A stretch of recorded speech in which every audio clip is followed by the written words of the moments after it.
back, everybody, to the Fantasy Hockey Hacks live on Edmonton Sports Talk. I'm Devin Davidson, your host. With me, as always, Bruce Gunther. Good evening. Tyler Holman. What's going on? Just fantastic timing, as always, my friend. I don't want to talk about it. Of course, we are a proud member of the Heavy Hockey Network. If you're looking for some great hockey content throughout the season, make sure you go check them out, heavyhockey.com. And, of course, we will be streaming this show to their YouTube channel or our YouTube channel over at youtube.ca/heavyhockey. We've got a special episode tonight. I'm really excited about this one. We got tons of stuff to get through, so I'm not going to yammer for too long, but we have a special guest joining us as part of our regular rotation, host of the Cream of the Crop Fantasy Hockey Podcast and co-host of the Apples and Ginos Fantasy Hockey Podcast on Sunday nights, the man himself, the legend, the unit, Blake Kramer. Blake, how you doing? Good day, good sirs. Oh, I'm doing very well. Damn, that intro music jacks you up. I was rocking over here. Oh, my goodness. It got me going, too. Well done. Oh, my God. I feel amazing.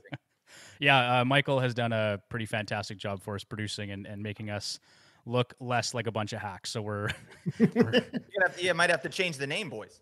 Yeah, we might have to. Well, one day we'll graduate. We'll see. So like I mentioned, we have a regular roster that we're going to have on the show. Last week we had Jason Chen from the Hockey News. This week we got Blake. We'll have Nate coming on from Apples Ginos at some point. Flip Livingstone, Ian Gooding, and who am I forgetting? I think that's it. But anyway, so really excited. It's going to be a good show and a good setup for the year. Just a little bit more casual than what our typical Sunday night podcast is going to be. So just more of a roundtable discussion. I'm looking forward to how those episodes are going to go in season. But Blake, you've been busy this summer. You've been everywhere, man. Buddy, yeah, it's a blessing and a curse. The blessing is I feel like I've really got a good pulse on what the hell's going on with fantasy hockey. The curse is I use my podcast voice in my personal life. All right, it's a problem. Oh my God, yeah, I just sound like a game show host at all times now. Yeah, my wife is just fed up with it, so I don't know. But it's been a great summer. You're like a method actor. Hey, you're just never out of character. I'm getting right in there. Yeah, exactly. Oh, man, that is perfect. So for tonight, we got lots to talk about. We're going to kick it off with a bit of Oilers discussion. We're going to talk about cream of the crop player projections from Blake himself. So we'll go through Blake's top 5 at each position. We're going to talk about general draft strategy and observations. We're going to get through an ADP battle and finding value in the draft if we have time, but I'm not going to bank on it. So with no further ado whatsoever, let's get into it, boys. Edmonton Oilers discussion. So training camp and stuff is kicked off. There's actually a few things we could talk about today. Most of the noise that I saw today online seemed to come from Toronto and Winnipeg. Blake, what are your thoughts? Obviously, Willie Nylander, good, bad, or ugly? What do you think? Yeah, just strange. Just an unexpected bit of news there for sure. Like, they've trialed it in the past and it hasn't been awesome. It's just, I mean, I don't know. You get a new GM in there. What I read is that it's Tree Living who's kind of like pushing for it a little bit, but I don't know. Whatever. They're the professionals. We're just hacks, right? But it seems strange, right? His value is still going to come on the power play, but yeah, I don't know what that's going to look like with Nylander at center there. And I mean, this is the time of year where you tinker with that stuff and you try it. And I don't see it sticking personally. I don't know why you put Nylander on your third line. And he's played 10 games at center, someone said. Yeah. So probably not likely to stick there. And then the other one was Velarde playing on that top line in Winnipeg with Scheifele and who's on the left side there, Kyle Connor. So that's going to be a fantastic line. I think for Velarde, that's going to be really nice. I think he has a real chance to have a breakout season. I thought that before, but now if he's going to get that deployment on that top line, I really like it. What do you think? Yeah, absolutely. Nate and I kind of went back and forth on one of our podcasts in our projection show when we were talking about Winnipeg. He projected Cole Perfetti for more points, and I projected Gabe Velarde for more points, and we had a little back and forth, and I think I'm up on him right now. I think that looks pretty damn good. So I'm excited about Velarde on that top line, but what the hell, Nikolaj Ehlers, oh, damn, can they put this man? They will not put him on the top line. It's like, I don't know what Rick Bonus's problem is. He's a ding-dong, confirmed. Yeah, they just don't like him. And I'm going to give some credit where credit is due because my man Tyler here pretty much said he was fading Nikolaj Ehlers. I think on multiple occasions, Tyler, you just said there was just no way he was going to get that deployment. What do you think? Did I say that? You did at one point, yeah. Yeah, whether it was on air or stuff. not. But yeah, you did. You were like, no, there's no way. I forget stuff just like I forgot my password to log into this. But for some reason, he just hates him. I don't know. It's somebody that I'm gonna like if he's there late, I'm gonna take him. I'm sure we'll have somebody auto drafting him way higher than he should be, but yeah, that's a later pick for me. Fair enough. Just sad. Yeah. R.I.P. Nikolaj Ehlers. What the heck? Crushing all of our dreams. That's fine. Okay. What we really want to get to here, though, is the Edmonton Oilers, because this is an Edmonton-based radio station here. So let's get into a little bit. I wanted to talk about Evan Bouchard first. And of course, Blake, I'll go to you here. Where does he stand or rank among defensemen for you this season? He's got an ADP of 76.1, putting him somewhere in the 7th round. The public has him ranked 12th among all defensemen. Is that too high or too low? What's your take on Evan Bouchard for this season? Yeah, I'm very excited about this player, but on different formats like Yahoo and Fantrax, his ADP is wildly different, right? Yeah. On Yahoo, he's whatever you said there, like 78th or something, but on Fantrax, he's in the 40s. He's like 41 or something like that. So to me, like it's a risky play for sure, but it's a risk that I would love to take because I mean, who the hell is coming for this man's power play minutes? I don't see who's going to do that, right? So to me, 12th is too low. I've got this guy ranked probably as my ninth best defenseman for fantasy in the league here. And yeah, 12 seems too low. His deployment and his ceiling is insane, right? So to me, like a 7th round Bouchard is like major value. He's running the best power play in the league, period. All right. No one's coming for that spot. As we said, it's still a risk, but one that I think I would personally take. And I just don't see how this man doesn't like walk into 60 points. It just seems like an inevitability, with a headroom for more. So I don't know. Where are you guys at with Bouchard? Yeah, for sure. I think we've got him projected maybe more conservatively at, I think it's 16 goals and 62 points or 64 points. Now, you look at what he had done in the playoffs, and you look at what I think there was from March 1st. So when he took over Power Play 1 until the end of the season, he was over a point per game. Like he's going to have a really good year. He's going to fall into 60 points probably, like you said. What did you have him projected for?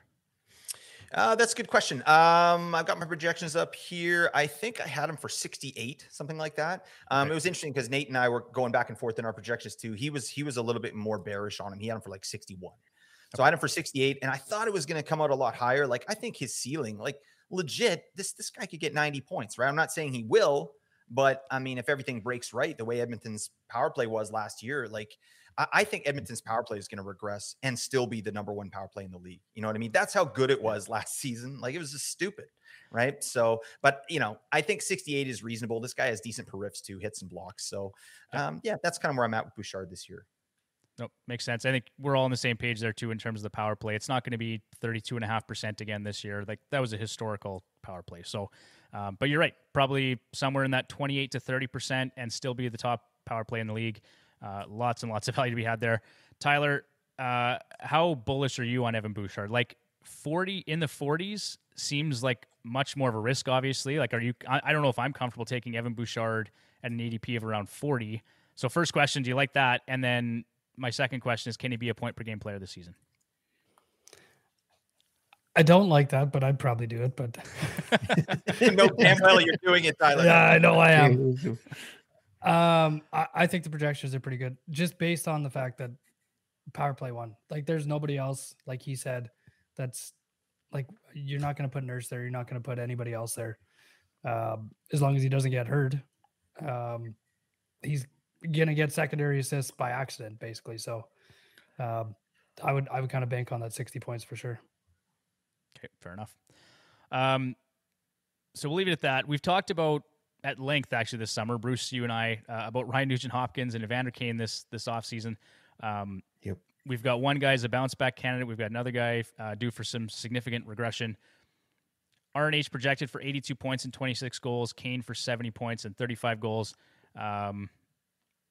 So, Blake, I'd like to get your thoughts. I know you're pretty bullish on Evander Kane for next season. But maybe tell us what your thoughts are on RNH. What's your projection for him, and how much regression can we expect from him? Lowered expectations, right? Yeah, this guy, I mean, I like your guys' assessment of both players, right? This guy's going to regress. I think that's common sense, right? The question is how much, right? So he clocked an insane 15.887 on ice shooting percentage last year. Dear God, that was number one in the league, right? And driven by, those crazy power play numbers, right? But damn. Also, his personal shooting percentage, he just went ballistic on that, 18.4%. That's a career high. So I just don't think that's the player that Nuge is. Everything broke perfectly for him. It's awesome to see, but I'm not banking on it. All right. I got him for 79 points. And even that feels a little bit high for me, but he just got 100 points. You know what I mean? Like it's kind of, you kind of have to give him the benefit of the doubt there. Like he had 53 points on the power play. Like, okay, that's going to regress, but regress to what? 40? Like 30, 35 even? That's still elite. So, his previous career high, as you guys know, 69. All right. That's a nice number. But I do feel that he's really carved out a role. It's totally secure, lucrative, right? Yeah, that's sort of where I'm at with Nuge. And you guys know I love taking a gander at Evander. I do that. All right. I love that player. Yeah, we've got him for 35 goals and 70 points if all goes well. And if he stays healthy, that's probably us wearing our Oilers rose-colored glasses. But, I mean, what's your projection for him? Can he hit 30 or 35, or is that just too much for you? Yeah, no, that's where I'm at with Evander Kane. I think we haven't seen what this guy is capable of, right? Because there's always something. There's always something with Evander Kane, whether it's off ice or it's on ice last year with the injuries and off ice. I mean, buddy, come on, let's just play some hockey. Let's get to biz. Okay. But I think, if he's full bore, just in that top six, I think 35 goals is reachable. His shot and chance generation, elite, as we know, right? He's among the best in the league at those attributes, right? Those metrics. So, yeah, I just like the player. And like we talked about, I was on your guys' show a little while ago. If he gets any power play time, give him another 10 points, right? So that's in the wheelhouse as well. And my projection for Kane is 65, and that's with a bunch of headroom. If that's with like no power play time. So if he gets power play time, bump it up, right? He could get 70. He could get even more than 70. I really like the player, and I like the team, and I'm from Vancouver. So what the hell? I'm sure that was painful for you. Bruce, I wanted to ask you about Connor Brown or Dylan Holloway. Who has the better season in 2023, 2024? Oh, it's going to be Connor Brown by a landslide. You're big on Brown this year, hey? I am. I think Brown coming off, last year the injury kind of sucked. He only played, 4 games, I think, the whole season. Yeah. But you look at his history before that, I think comes in, he's going to play, I think he's going to play somewhere in the top 6. And he's going to produce. He's going to put up, I'm guessing, probably 50 to 60 points on as a floor. And then depending on how things go from there. I don't, from what I've seen from Holloway last year, I don't know if he'll get to 40 points this year. I really don't know. I think he's going to be on the third line, and I don't think he's going to get much more than 40 points. That's probably a reasonable expectation, Bruce. Tyler, is it kind of time for Holloway to put up or shut up? Like, where are we at with Dylan Holloway? I don't think it's time yet. He hasn't had enough playing time, and definitely not in any playing time he has had. Hasn't really been in a spot for him to produce. I think he's gonna have a great season. I think it's gonna be a little bit closer to Connor Brown than what Bruce thinks. I just don't. That's a lot. It's a lot of points for Connor Brown after not playing for basically a full season. So, and I think Holloway's gonna be in a good spot with some injuries coming out of camp. Could Holloway play on that top? Like, could we see Holloway on his offside on the top line at some point, or is that not going to happen? Yeah, I don't know if he really fits with McDavid. I think he'd probably be a better fit with Draisaitl on the second line, but okay. Yeah, I think he's the first person they're going to put in there. Okay. And news came out today that Matthias Ekholm is going to miss a chunk of training camp, preseason, whatever, with a hip flexor issue. Tyler, any concerns over the big Viking? Not really. He's a Viking. He'll be fine. More concerned about Sam Gagner and his hips. Yeah. I'm not playing in camp, but. Well, I think a lot of us sort of expected that, right? I don't. He's just kind of a locker room guy. Like, it was just sort of a morale acquisition, really what we all thought it was going to be. But we talked about it a lot, so I'm curious to see what happens between the other PTOs that are coming into camp here. So my morale went up when he signed that PTO, so definitely worked. Mine did too. But yeah, no, for sure. I mean, we all love Gagner, right? And he's a good person. Yeah, we hope that he comes back and can play some games and be an influence in the locker room, but not unexpected anyway. Blake, how do you see the goaltending situation playing out in Edmonton this year? You got Jack Campbell. He can't be any worse, right? He had a pretty bad start in Edmonton last season. Stuart Skinner was fantastic, just shy of 30 wins. Give us your breakdown for this year. I don't break down goalies. Oh my God, I don't do that. And we'll talk about that. But you know what? I think Jack Campbell's going to bounce back. I think it's not a cut and dry situation there in Edmonton. I mean, you guys might know a little better, but Skinner's still unproven and faltered at times, important times last season. And Jack Campbell's better than what he showed last year. This is a much better goalie, and they've locked him into, a reasonable contract. Or not reasonable, it's reasonable money for him, right? But they paid a bunch of money for this guy. So I think it behooves them to let this guy get in the crease. I think we're looking at a 1A, 1B situation, and I'm not exactly sure who's 1A. I think it'll probably be Skinner to start, but we could be looking at like a 55-45% kind of split. They might just ride the hot hand, and that sucks for fantasy because I think Skinner would be a lock, as a goal you want to pick up here because the team is so good and they're going to get wins. But when you got Jack Campbell there, like it's not cut and dry, is it? No, it's not. Bruce, any thoughts on that between Campbell and Skinner? How do you see that situation playing out? I'm seeing it pretty much the same way Blake is seeing it. I think it's going to be Skinner is going to start, and then Campbell bounces back and plays well. It's going to come very close to a 50-50 split by the end of the season. And then when it comes to playoffs, they'll have to make a decision on which way they want to go. Okay. Last Oilers-related question here for you, Blake. When do we see Connor McDavid's ceiling, or have we seen it already? Like, is there any way this man can improve on the 153 points or whatever it was last year? I think so. I mean, I've projected him pretty high. I think I've got him for 144, but I mean, he just keeps surprising me, right? And he's like far and away the best player in the league. So it's really it's funny in fantasy. I find I never talk about Connor McDavid. So you ask me a question about Connor McDavid, I'm like, I don't know. Because I'm always trying to analyze the value players, and like later on, Connor McDavid, lock. He's going to be number one, no question. Sure.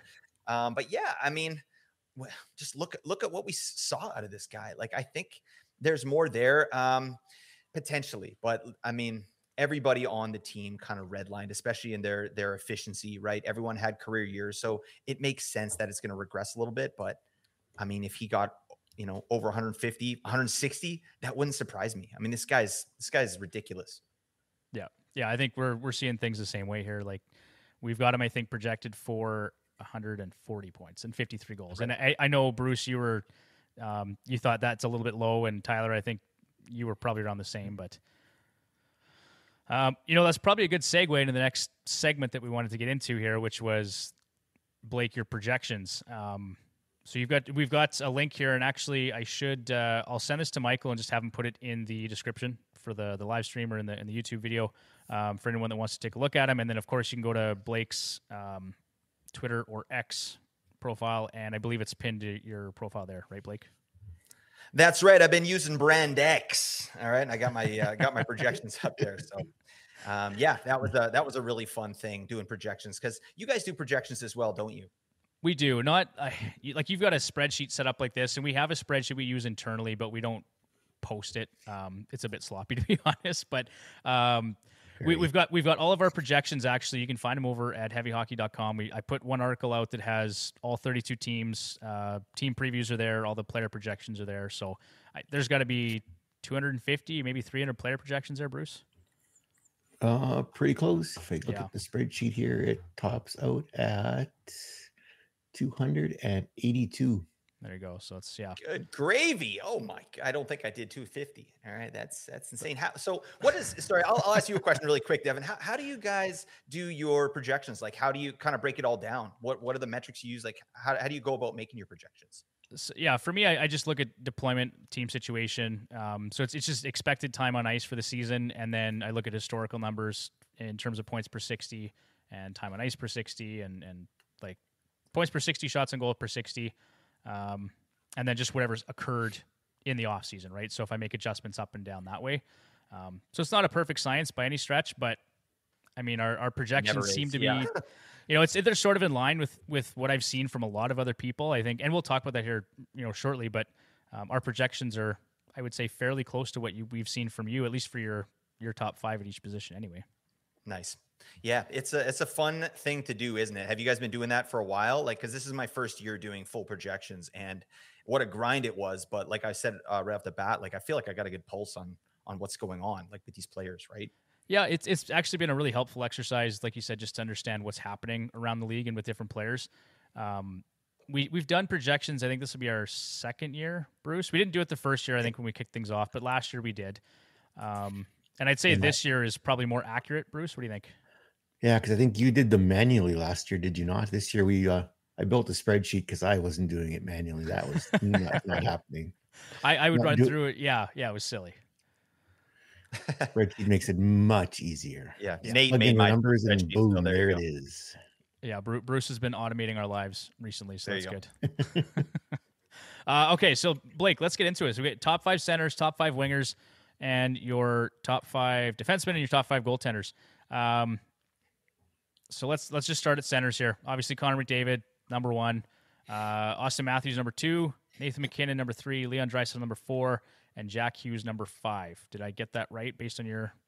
Yeah, well, just as a caveat here, so these are projected fantasy point leaders with a certain type of scoring system, right? That's the Cupful Points League scoring system, right? Okay.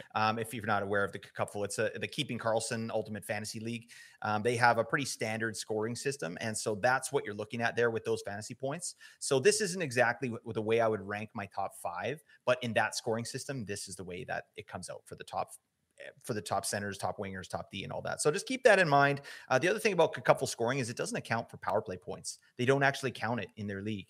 Interesting. So yeah, it's a bit weird, but it's standard and they've been doing it for years. So everyone's used to doing it. So, if I'm like on the spreadsheet for my projections, you can actually add in the power play points, whatever the total is, you can customize it to whatever your points system is, right? So just keep that in mind.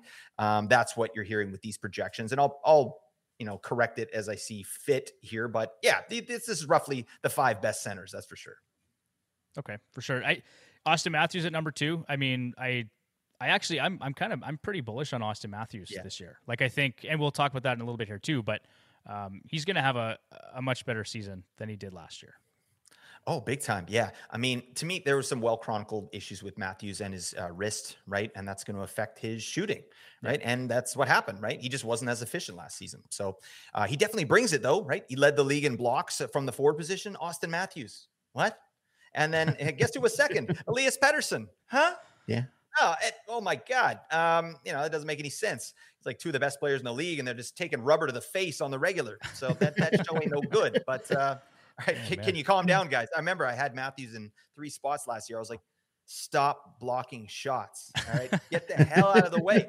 Let somebody else do it. You know what I mean, buddy? No. All right, we need you on the ice. But he still had a 94-point pace last year, even though his shooting percentage was way down from 2021, which is 17.2%.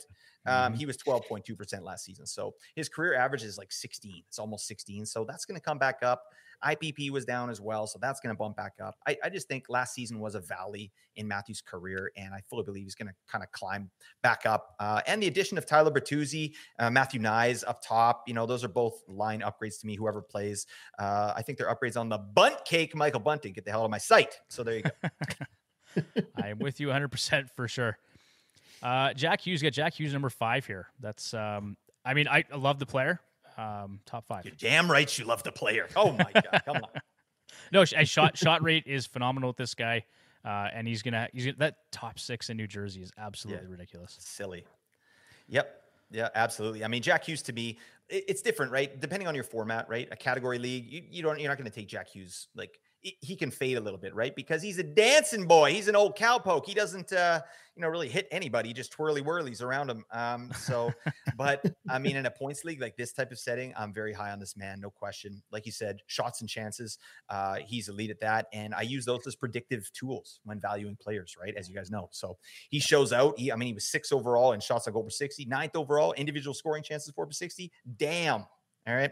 And then something I've been using lately, I don't know if you guys ever look into stuff like this, but all3zones.com, it's Corey Schneider. He does this thing called microstats, which are like, it's like chances off the rush, transition play, zone entries, things like that. Like, have you guys ever looked at Corey Schneider's work? I took a brief look at it recently, but it's not something I've used all that often to date.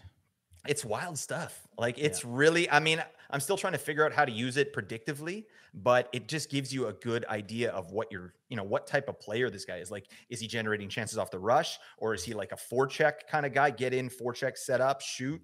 Like, and Jack Hughes, according to Corey Schneider's model, is the number one player in chances off the rush. Like, that's ridiculous by far. Like, so to me, I just that gets me excited. You know what I mean? Giggity. I think a player like this, like you watch his highlight package too, Jack Hughes. Oh my God. Like everything he does to me seems sustainable, and his shooting percentage in particular, I think has a little room to grow. So, I would consider taking this guy at 5 in a points league. I'm not saying I would, I'm just saying I would consider it. Okay. Fair enough. Tyler, any thoughts on that top 5? Like, how do you view Austin Matthews this year? Are you as bullish on him as Blake and I? Yeah, I think I am. 63 goals is a lot of goals. I think if he's healthy, I think he could do it. And I think he kind of wants to show, based off his season last year, that he's still the goal scoring king in the league. So, yeah, I still like him there. Okay, perfect. Not that I like him, but I like him there. What about his mustache, How do you like that? I mean, it is pretty good, actually. All right. Yeah. You know what? He's obviously using some product in there, a comb. I don't know what's going on. Yeah, I don't know if it's long enough for a comb. It's definitely creepy. Definitely gets points for that. Hard to look at. Yeah. Yeah. The creep game is high for sure. Bruce, any thoughts on the top 5 centers there from Blake? No, they look good. I love Jack Hughes. Love Jack Hughes. All right. We are approaching our first break here. We're going to take a couple breaks here tonight. So just before we get there, though, I wanted to mention we've got Connor McDavid here. So I'll just give some projections quickly. So Blake's got McDavid at 145 points, 54 goals. Our projection is 140 and 53. Matthews, 111, 63 goals. We've got him at 100 points and 62 goals. Nate McKinnon, 120 points and 49 goals for Blake, 115 points, 42 goals for us. Draisaitl, 129 points for Blake and 50 goals, 123 points and 51 goals for us. And then Jack Hughes, 111 points and 45 goals and 103 points and 47 goals for the Hacks. So I don't think we're that far apart, Blake, at the end of the day on most of these, but I'm bullish on everybody. Every projection I comes out, it's like I would never win on the Price is Right. Just way over. Like, way over. God, I'm sorry. That's okay. I like these projections. They're great. Okay, we've got a little bit of time here. We can maybe just start on the top 5 wingers here. So I'm just going to rattle them off really quick. David Pastrnak, Matthew Tkachuk, Kirill Kaprizov, Mikko Rantanen, and Jason Robertson. Any surprises here? I mean, Kirill Kaprizov, his ADP at Yahoo anyway is 15.2. I mean, is he a little like obvious? I know you like the player, Bruce. I know you like the player. Blake, walk us through those wingers quickly. Yeah, I mean, they're like Kaprizov to me is major value. I think he's a borderline first rounder. I wouldn't take him in the first round because of his current ADP, but I've got him projected for 104 points. Bang! Like there's no one else in Minnesota to go, right? And Boldy's on the second line there. I just really like the player. And then, Matthew Tkachuk, I love hearing that this guy's fully healthy and ready to go. All right, we are going to take a break here shortly. We'll be right back. All right, and we are back chatting with Blake Creamer and the Hacks here about draft strategy, observations, projections, all that kind of good stuff as we're, training camps opened up here and we're approaching preseason. This is just a magical time of the year. Hey, Blake? Dude, it's sick. I was stoked today. Like I've been focusing so much on the episodes and the content that like just some of the tweets, the posts that were coming out on X today, like just about training camp opening, all the coaches talking, even that bit, like that Winnipeg, that Toronto stuff. Like, I love that. Like, okay, now we have some actual data. We can like start extrapolating what might be happening. Right. Because I feel like I've been going for like 2 straight months just on what I think is going to happen. Right now, I want to see what actually is happening and then I can make alterations there. But it was a really good day. Yeah, for sure. And like I said earlier, I'm really excited for the season to start and for us to have current events and some things to talk about on this show, as opposed to just and projections are fun and talking about draft observations and stuff is great, but I'm just ready for the season to get started. All right. So, Bruce, I know you're loving this top 5 here for the wingers. Like, I know you're a big Kaprizov fan. I know you love Jason Robertson. We're a little bit bearish, I guess, compared to Blake here on Jason Robertson. So are we selling him short, Bruce? Should we have him at 107 points, or what's your thoughts on Jason Robertson for this year? I like where he's at. I sure love to see him get to 107. I'm just not sure he's going to get there, but I would sure love to see that. I would love to see it. He got 109 last year, Bruce. What's going on? I don't know. Right around 100 points. It seems about right for me anyway. I like it. Okay. Yeah.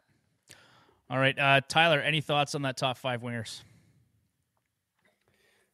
I can't remember where I took Robertson last year, but I think I got him pretty low. I don't think that's going to happen again this year. No, it's not. No shot. Nope. And remember, Kaprizov Robertson at, had like that issue with his contract wasn't signed. I stayed away from him too. Like, is that what you were sort of thinking too, Tyler? yeah, I think that's right. Yeah, he held out there for a little bit. I might even picked him up. I don't even remember, but he was definitely a steal. I still lost, but he's one of my better players. So, oh man, 7th round.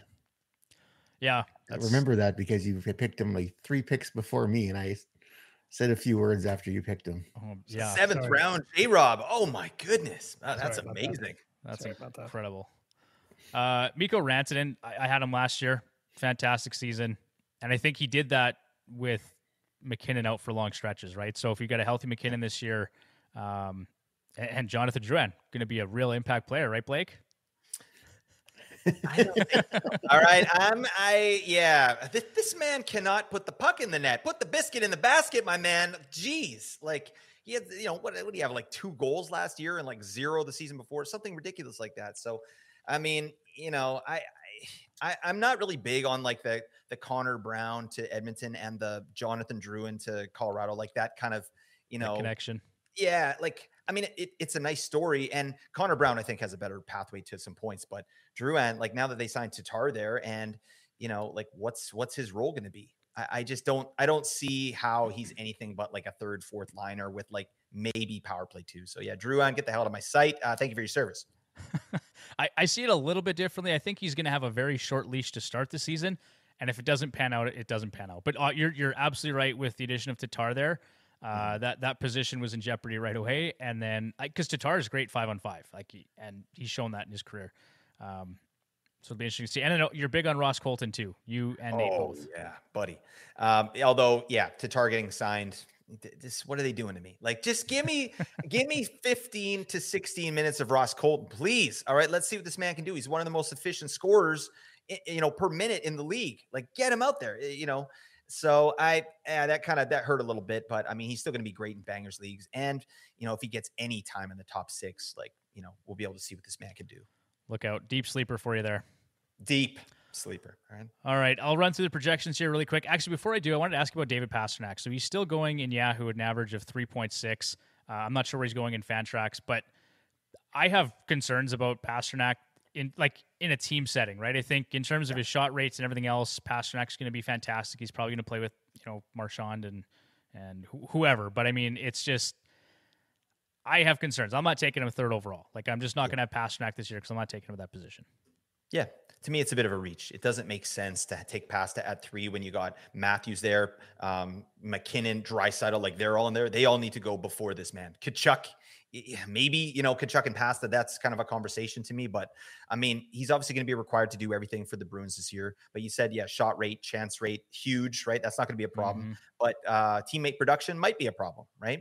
Although, like, he played most of the season with Pavel Zacha and, the winger of the week, right? And he still like had an amazing season. So he doesn't really need Marchand or Bergeron to do anything for his own production, really. I mean, helps on the power play, obviously.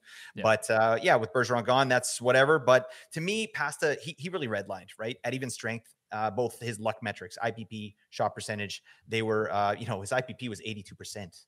Yeah, that's not going to last. That's a little spicy. And then 15% respectively, shooting percentage at even strength. So just when that happens, when someone gets career highs or their red line, we have to take notice, right? Because it's probably going to come down, right? We just have to think about that. He's still going to have a great season. I've got him projected for 102 points and 56 goals. But, I think what we saw last year was peak Pasta. Delicious. Yep, we're right there with you. I guess we're not that bearish on him at 98 points and 51 goals for us. So he's still gonna have a good season, but I just don't like him at that ADP. Matthew Tkachuk, 113 points and 45 goals for you, Blake, and 112 and 40 for us. So we're right there with you in terms of total points. It's really interesting, just the career trajectory for this player. It's just not expected, in my opinion, anyway. Yeah, well, that's not normal, right? New face in a new place usually equals half the season to get your legs, right? Not this time. Paul Maurice is like, here you go, buddy. Here's the keys to the city. Go have a Coke and a smile. All right. His ice time went up 2.5 minutes. What the hell? That's crazy. So I think we can expect more of the same, right? The top 6 there in Florida is loaded. And I've said this lots on my own pod, but Florida was not efficient last year at even strength, right?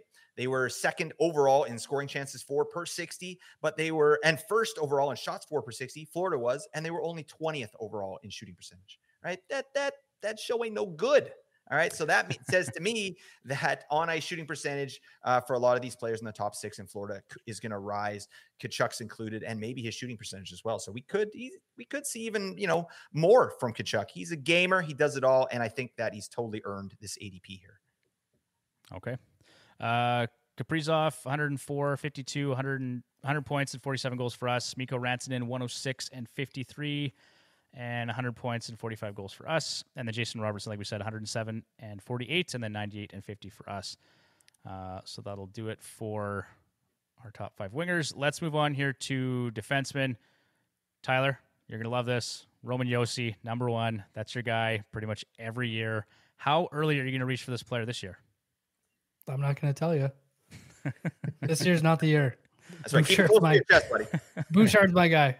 Bouchard's your guy. Okay, so he's taking Bouch in the 3rd round. Got it. So I guess, Blake, maybe walk me through that. So you have Roman Josi, number 1, Cale Makar, number 2, Dougie Hamilton, number 3, Montour, number 4, and Dahlin, number 5. Keeping in mind, those are the cupful settings, and so power play points don't count and all the rest of it. But just walk us through those 5 players quick. Yeah, sure. I mean, to me, Makar is the number 1 off the board, right? Not Josi. Makar is number 1. There's no qualms about that. In this scoring setting, blocks are rated pretty high, and there's no power play points. So that's why Roman Josi is probably up here, right, as number 1, right? And he shoots a lot more than Cale Makar does. So that's probably why he's rated here higher in that setting. But, potato, whatever. So Cale Makar, to me, I got him for 90 points, 25 goals. I think he's a clear number 1. And I like his ADP at 13.7. I think that's still value to me, right? And I've seen him fall a couple spots even from that, right? So I'm really big on value over replacement. And I love if I can get a guy like Makar or Josi in the 2nd round. Oh man, I'm loving that. I'm really loving that. But it has to be at value. To me, Josi, his ADP is 47. That's insane. And yeah, this guy might be one of the best values of the entire draft. If you're getting Roman Josi in at the beginning of round 4, damn, give me the trophy now. Thank you very much. Because I think he's going to have a really big season. I got him for 77 points and 23 goals. Montour is really kind of a crappy one because of his injury there. He might not even be back until December, right? So I would definitely boot him out of the top 5 and probably throw in, Erik Karlsson or Miro Heiskanen or someone like that, right? But I was excited about Montour. I don't know. Where are you guys at with these guys? For me, I'm gonna fade. I like Roman Josi, obviously, but I'm not as high on him as Tyler is. Obviously, I don't like the Preds this year, at all. And so for me, he just doesn't have the same appeal that he has in past seasons. I mean, that for me, Cale Makar, I've taken him once or twice over the past couple of years. Obviously, 1st or 2nd defenseman coming off the board, and you're right at the turn or early in the 2nd round is great. Dougie Hamilton, I think is going to have a great season. I think we're all hyped up about the Devils, so that's a D-man I'm kind of looking at. And Dahlin's going to have a big season too. That's another team that everyone's talking about is the Buffalo Sabres, so I do expect some big things from him. We've got Dahlin for 76 points and 16 goals, so very similar to your projection of 73 and 14. Same thing with Dougie Hamilton. We're not quite as bullish on the goals. 23 goals, I can absolutely see it. We've got him a little bit more conservatively at 17 goals and 72 points. Similar to Makar, 87 points, 23 goals. So, Bruce, what's your take on Josi for next season? He's never around when I want to draft him, so I don't really have to worry about it too much. It's either Tyler takes him or someone else takes him. So, Sorry, Bruce. so watching from where I do, I love him. I don't mind, but I generally don't take defensemen before I've only ever picked one defenseman before the 5th round, and that was with Adam Fox, I think 2 years ago. Otherwise, I pick all my defensemen later. Well, that's something I want to get into in more detail here. I think in our next segment here, guys. So we'll save that for now. But yeah, I think that's an interesting discussion with defensemen this year for sure. Okay, let's just run through goaltenders quick. Blake, you got to take your medicine, buddy. Time to talk about goaltenders. All right, that's fine. Can you crush it up on a spoon and put jam on it? I can do whatever you want. Yeah, sure. Virtually, I'll just send it over. Oh, all right, that's nice. Okay, so your top 5 here, you got Igor Shesterkin, Ilya Sorokin, Andrei Vasilevsky, Jake Ottinger, and Linus Ullmark. Right away, I'll just say, I don't like Ullmark this year. I don't like the Bruins. We've all been saying that for the last 5 years, and it just hasn't happened. But I actually see Ullmark having a sub-920 save percentage this year, and I think that Swayman could steal a share of the net, whether it's 50% or maybe a touch higher at some point. But I'm really big on Jake Ottinger. Love him for this year. Dallas is a wagon. I think Vasilevsky's getting overlooked. I think a lot of people are kind of passing or fading Tampa this year, and he's actually had time to rest now, right? So that could be a difference for him. I don't like Sorokin for much or as much in terms of wins because I think they're going to be harder to come by for the Islanders, especially compared to Igor Shesterkin or Jake Ottinger. So that's kind of my take of those top 5. But what do you think?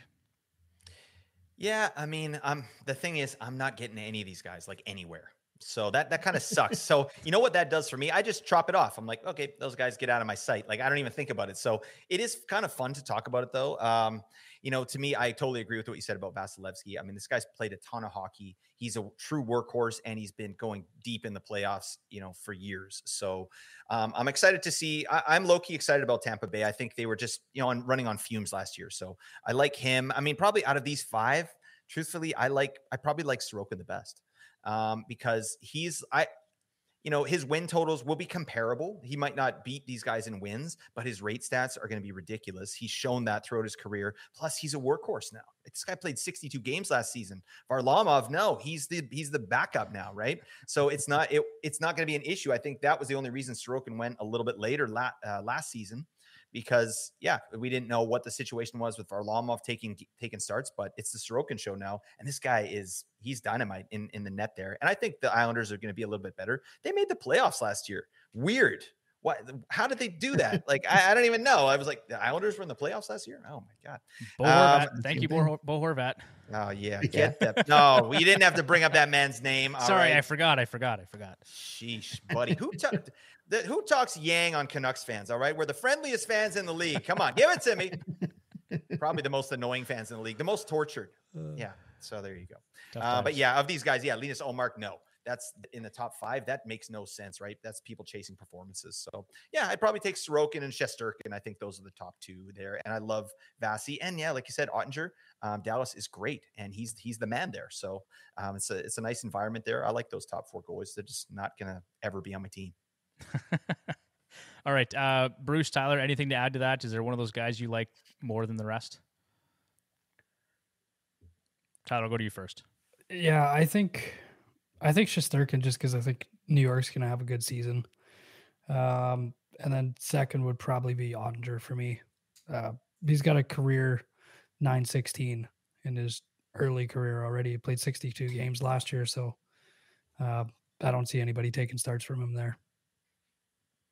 Agreed. So I'll just make sure I take him ahead of you then. Bruce, what do you think? One of those guys appeal to you more than the others? For me, it'd probably be Shesterkin and Ottinger, although that's way too early to take goaltending for me. I'm a very very loyal 0G guy, so almost to a fault last year. I think. Nice work. No. 0G, 0D. Yeah, actually, that's kind of how it goes. Yeah, I go forward heavy and then D in the middle and goalies and stuff at the end. That's how I've generally done it. So pretty safe strategy, Bruce. So guys, this seems like a pretty good time to move into that discussion then. So obviously I wanted to talk about general draft strategy with Blake and you guys. as well as some maybe observations and player discussion that we're seeing kind of early in mock drafts. And Blake, you've been busy this summer doing, ADP battles and lots of mock drafts and all sorts of stuff. So I'm sure you'll have plenty to add here. We've got about 12 minutes, so we should be able to get through this discussion and then do the ADP battle in our final segment. So I'm just going to kick things off here with this question. What are some of your personal favorite fantasy hockey resources to get ready for the upcoming season? Oh yeah, there's a ton, man. I love, first off, Dauber, like Frozen Tools is something I use all the time. So definitely get into Frozen Tools. Natural Stat Trick is another one. I love that. What else do I use here? But like, I love the articles that you guys do, and shout out Left Wing Lock as well. Really nice site, nice to look at, and great information. But above all else, I think if you want to win your fantasy leagues, you got to be on Twitter /X. All right, you got to. All right, it's non-negotiable. Right. When I was getting into fantasy, a wise man once told me, you don't need to be active or post on Twitter, right? Just get an account, start following fantasy hockey people, analysts, beat writers, other analysts, and team pages, and just set your notifications on.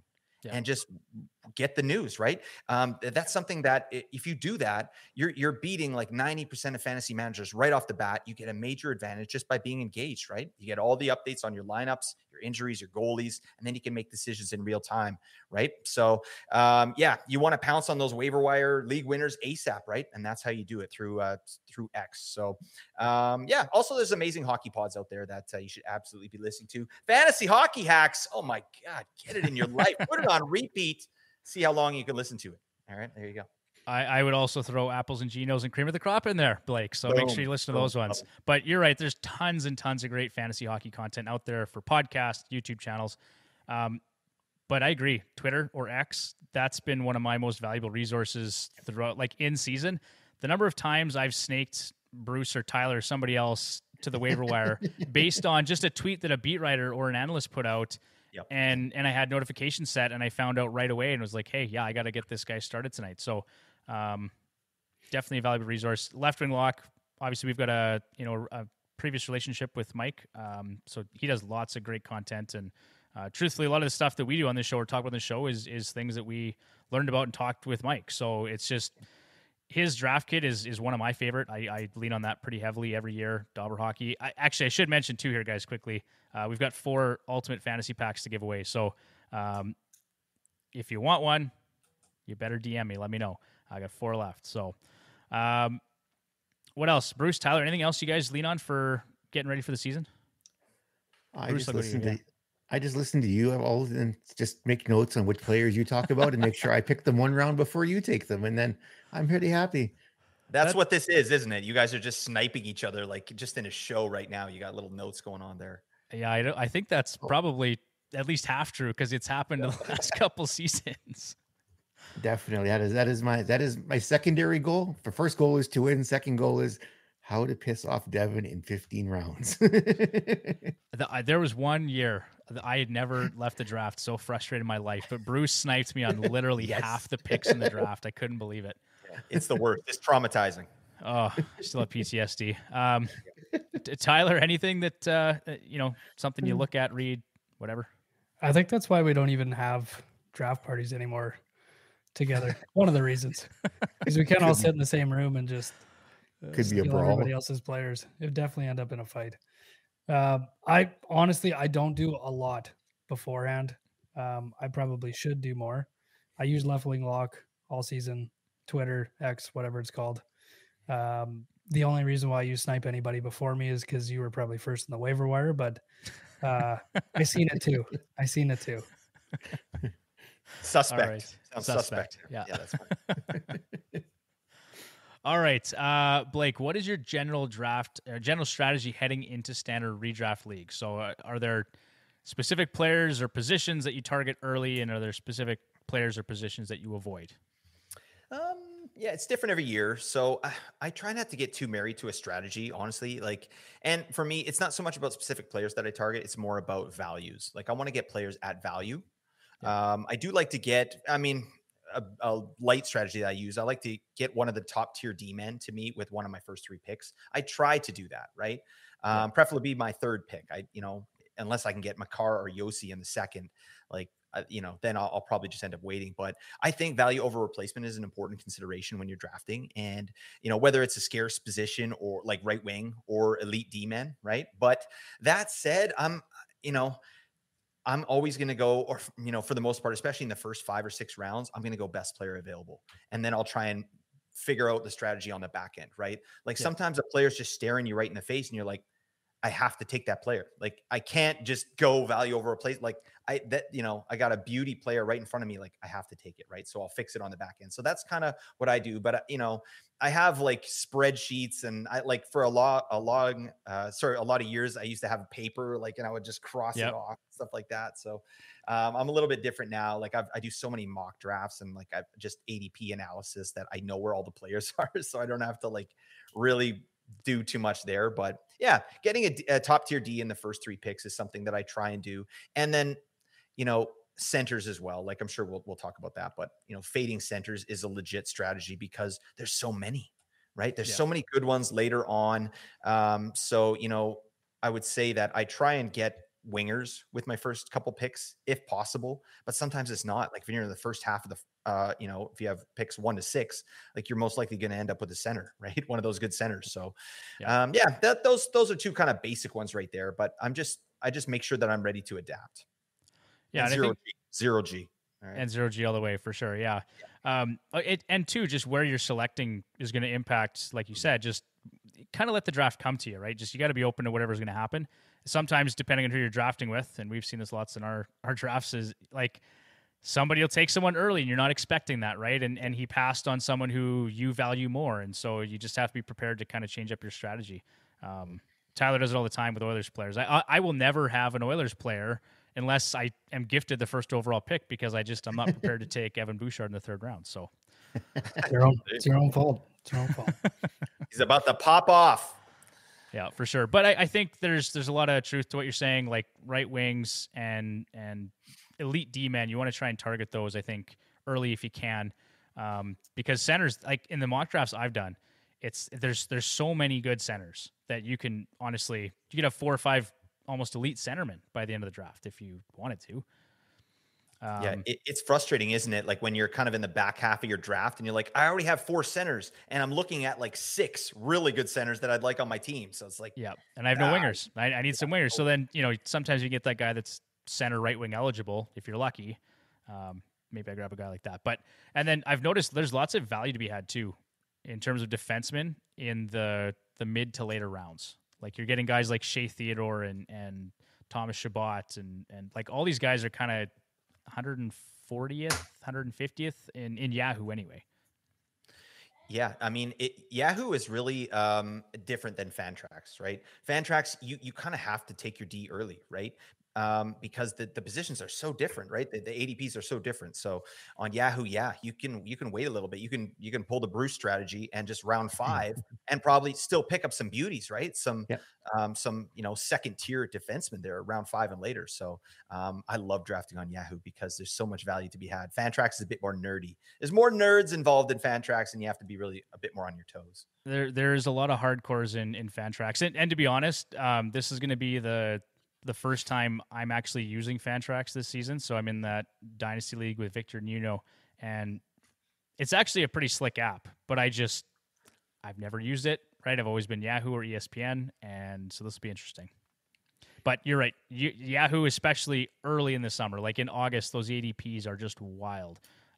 I would say this time of year, they're getting better. Like when training camp opens and people are actually using Yahoo, I feel like they're a little bit more accurate, but still, obviously, a big discrepancy, like Evan Bouchard, 40 to 75 or 76, right? Yeah.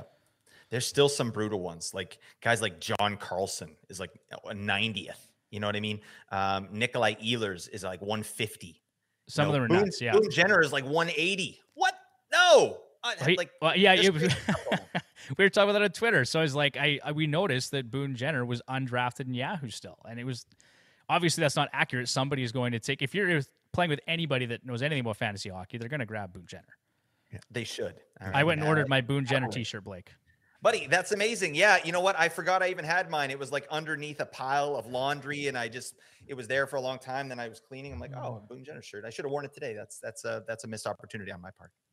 All right. what is the best selection you made in terms of value or performance over the past couple seasons? Best. Oh my goodness. Well, I'll go to last season. I picked up Braden Point and Tim Stutzla. I had them. First off, I was in 10 leagues last year. So I had Timmy Stutz and Braden Point in like 4 leagues. It was awesome, man. And like, both those guys were available around like 100. Right. That's crazy stuff.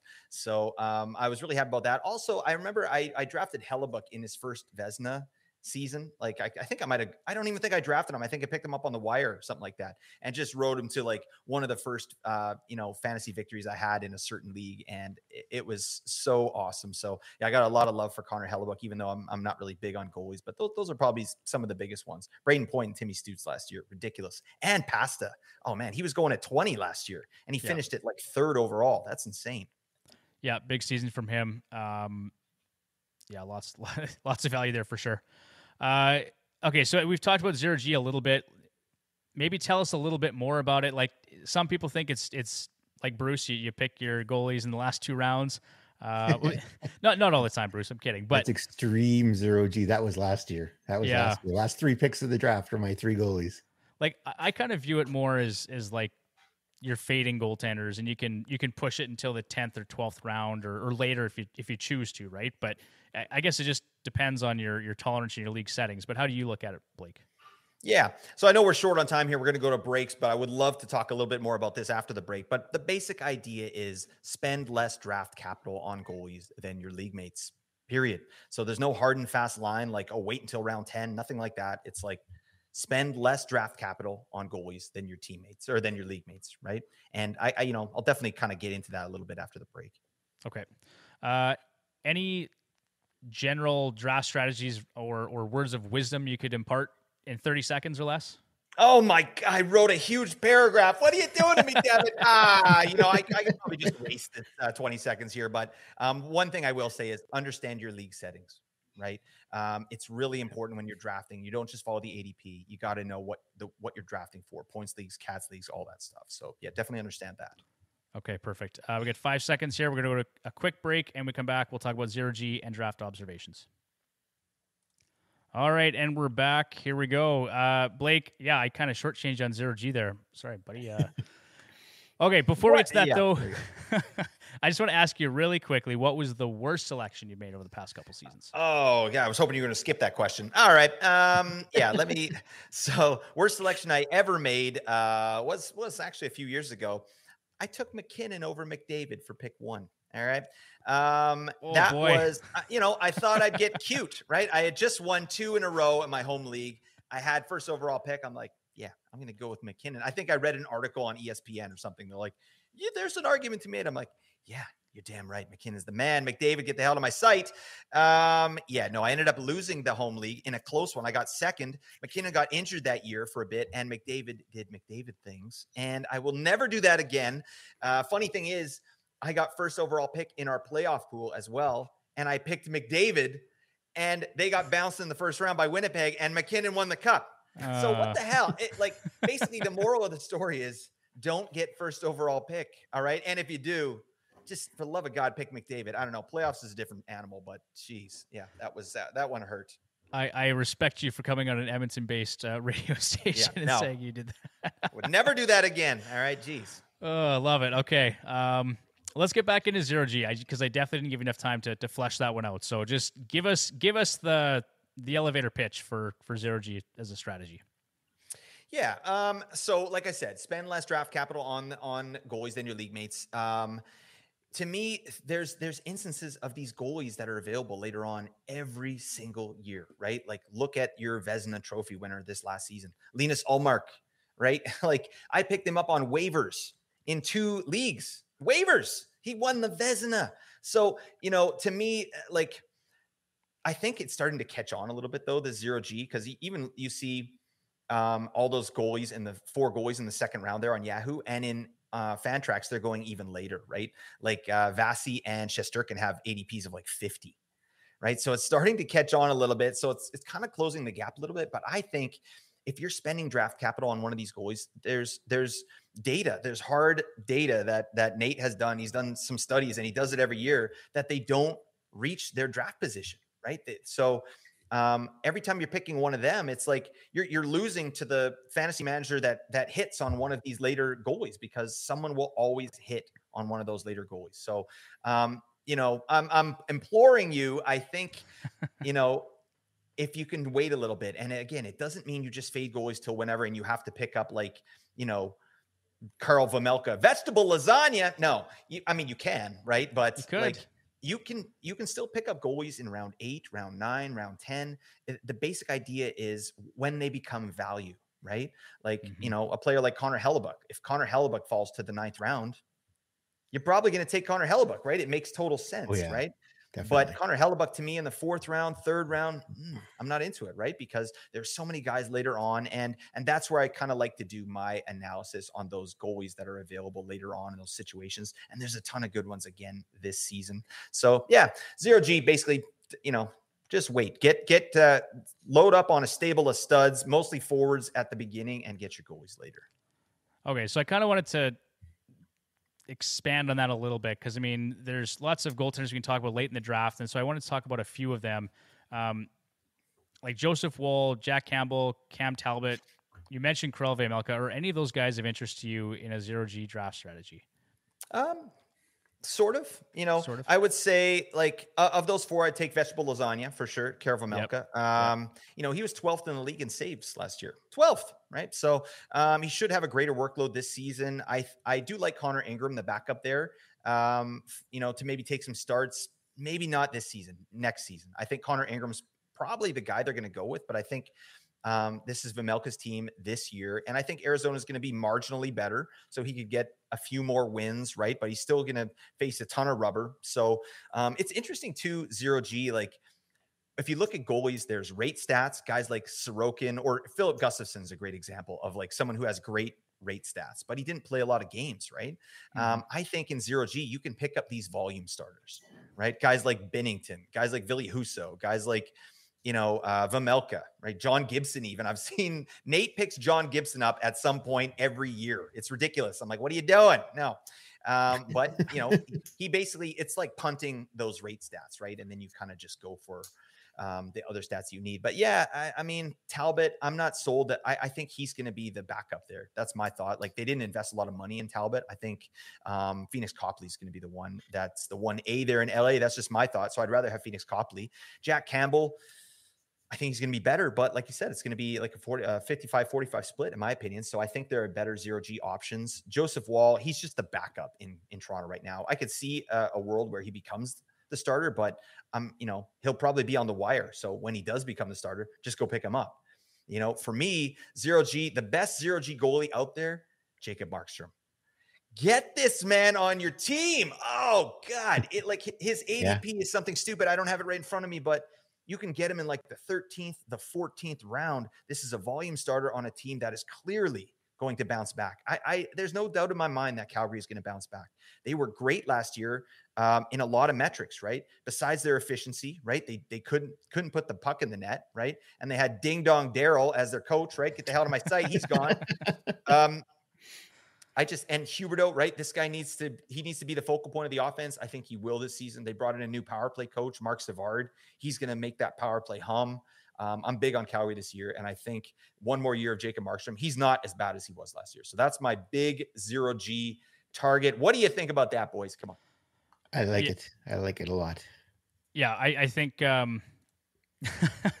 Michael said that's a lot of Calgary love for HHN. Yeah, Tyler doesn't like. Oh, sorry about that. Sorry about that, everyone. Full disclaimer.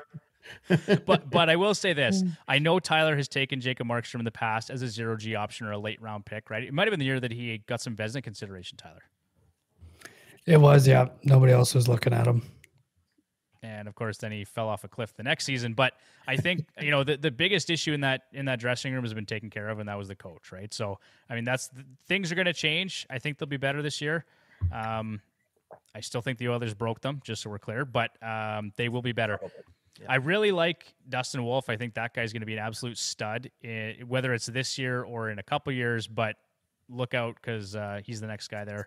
I wanted to ask you, too, about a couple other young goaltenders. So Devin Levi, Pyotr Kochetkov, and Carter Hart. Are those guys being overdrafted in your opinion? Like, Devin Levi is going in Yahoo at 91.9. There's no guarantees he gets a starting position. We've talked about this lots. Bruce, you had said you kind of think that we actually talked about it last week. You think he's probably getting sent down just based on the contract situation. I think so. And Blake, how do you view it? Yeah, to me, Devin Levi, 91. No, that makes no sense. We don't know for sure what's going on. If they come out and say, okay, Devin Levi's the guy this year, okay, 91, like I'm on it, right? Because Buffalo's I think they're, gonna push for a playoff spot this year. They're an up and coming team. They might be this year's New Jersey, right? That's kind of the way I'm seeing Buffalo. And Devin Levi has acumen. He's very good.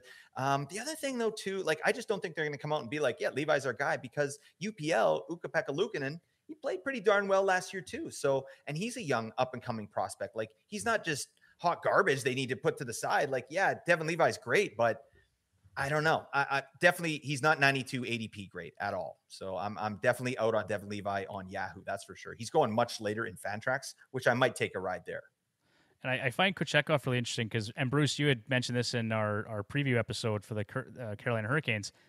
He's going at 120 right now, and he's going ahead of guys like Tristan Jarry and Thatcher Demko and Stuart Skinner and like Darcy Cat. There's all these players. Kochetkov is behind two proven NHL starters. Like he's going to play next year because one of them or both of them are going to get hurt, but he's not going to be a workhorse goaltender. Let's talk about. Actually, you know what?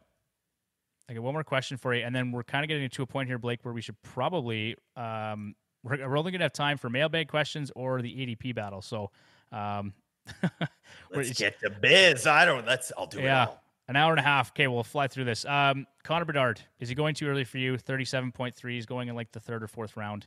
Is that a gamble you're going to take this year?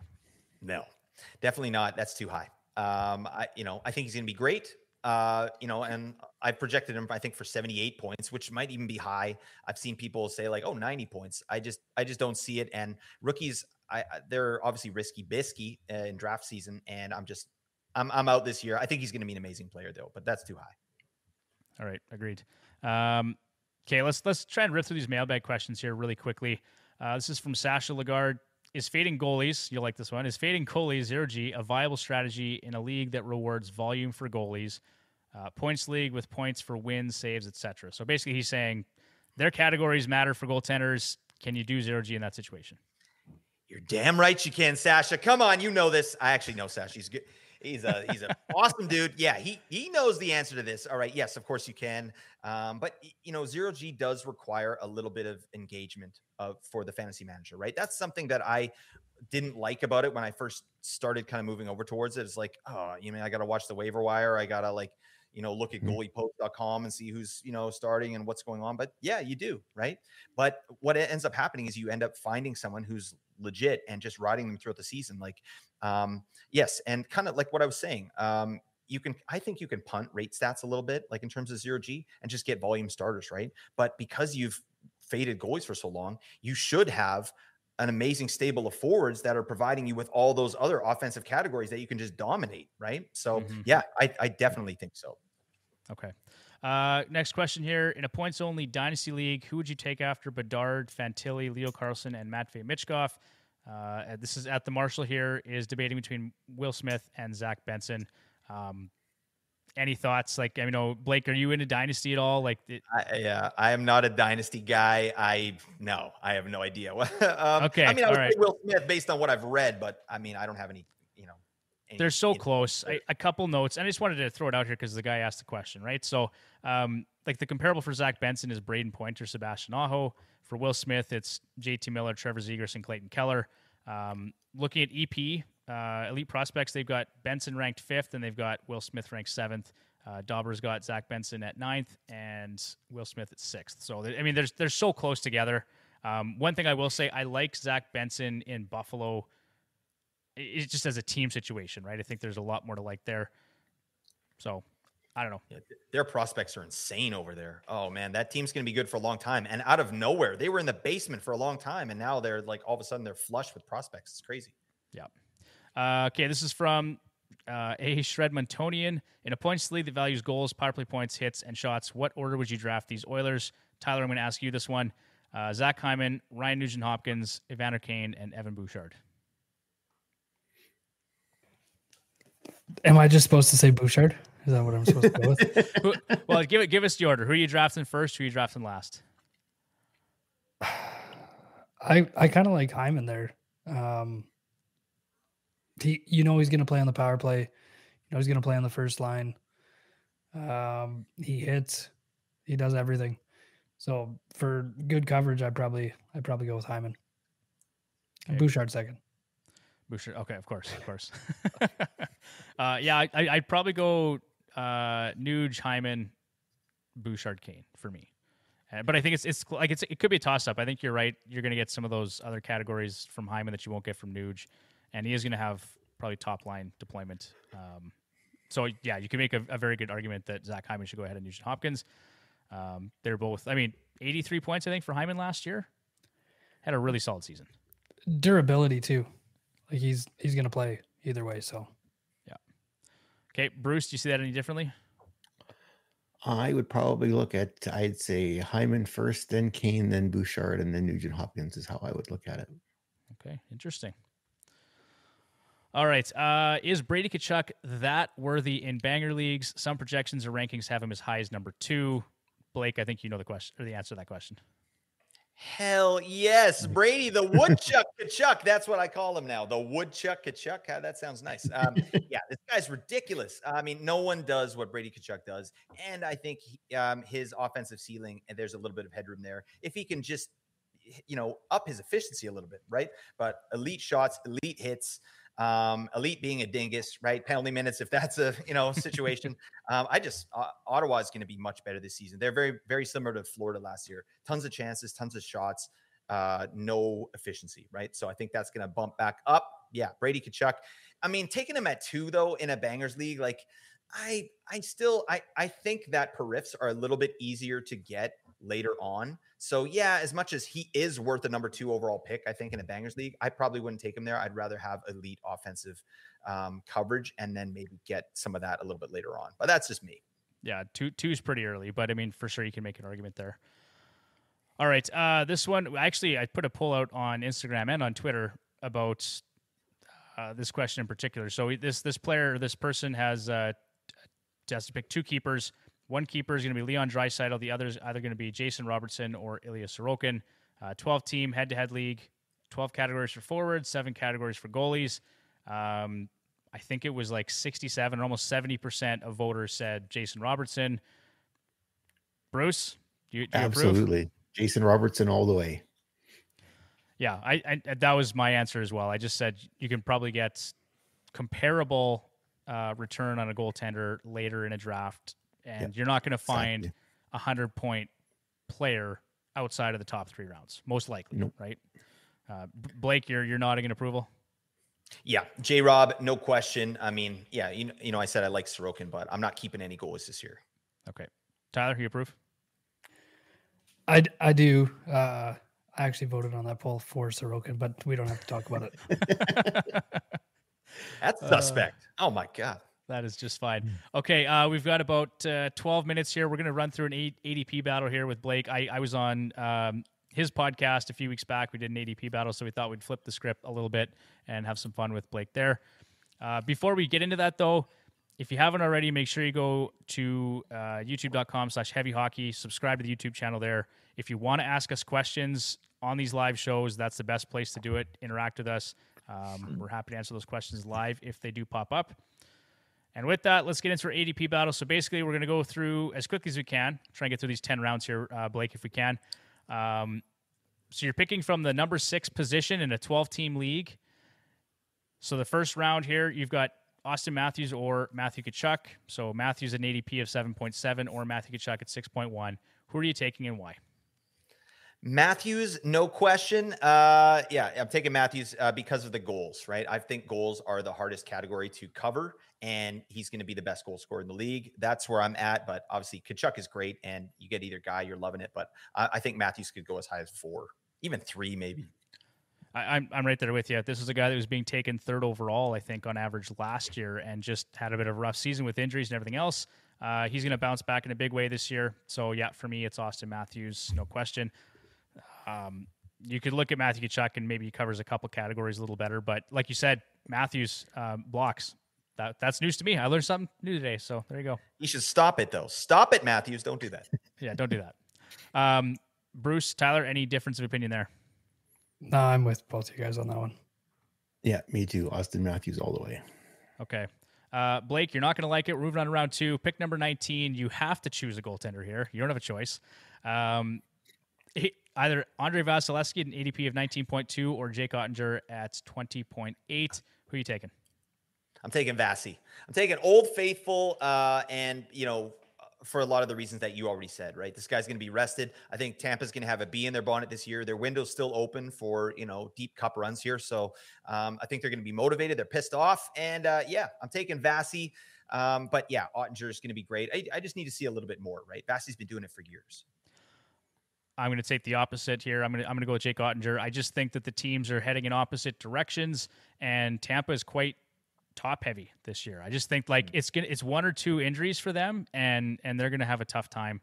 And it's a competitive division, right? It's gotten a lot better than it has been over the past few seasons. So for me, Jake Ottinger, Dallas is just going to be so good this year. Should be so good this year. I'm going to go with him. He's just proven he can make it happen. And I think if you look at their numbers, they're so comparable. Like over the past 3 seasons, like their save percentage, 916, 918, goals against is very similar. 2.42 for Ottinger, 2.48 for Vasi. High danger save percentage is identical. I'm going Ottinger. Hey, you're just beating the hell out of me again, just like you did on my show, Devin. Oh no, God. Not even at all. That's my opinion. I'm sticking to it. Bruce, what do you think? Who are you taking there? I'm actually going to be agree with you. I'm going to go with Ottinger. I love Vasilevsky, but yeah, I think could be the rubber on the tires a little thin with Vasilevsky, even with the rest. And Ottinger's young, and then Dallas is an up and coming team, and yeah, the numbers are very close. I'd go with Ottinger. Okay. Just in the interest of time, we're going to move on here to round number 3. So Elias Pettersson at 29.1 as an ADP, or Tim Stützle at 30.6. Blake, who are you taking? Oh, damn. Yeah, this is actually hard because, I want to go PD like immediately, but Timmy Stutz at 30.6, that's starting to be value to me. Tim Stützle on Fantrax is going at 18. That's too high. But Stützle at 31, that's getting a little better. But no, I got to go PD. Come on. This makes total sense. I mean, this guy put up a massive season last year. I've regressed him a little bit. I think I projected him for 92 points this year. I think he's going to lose all of his shorthanded points because Talkett has said he doesn't want to play him and Miller on the PK anymore. So, okay. I mean, he led the league with nine points on the PK. So I think that goes away, but everything else was pretty sustainable. He was running hot with his IPP, but I just like the player. Everything runs through him. It's a contract year. He's good to go. I love Timmy Stützle though, too. I think it's kind of close. It's a really tough one. And if you're in a bangers league, like Stützle actually does offer better coverage for hits, PIMs, double the hits over the past couple seasons here, and triple the penalty minutes as well. So, and I really like his line mates, like Brady Tkachuk, Tarasenko, Shabbat, Chychrun, and you've got Claude Giroux in the power play. So, like, lots to love about Timmy Stützle. Yeah, really good line. Okay. Tyler, what do you think?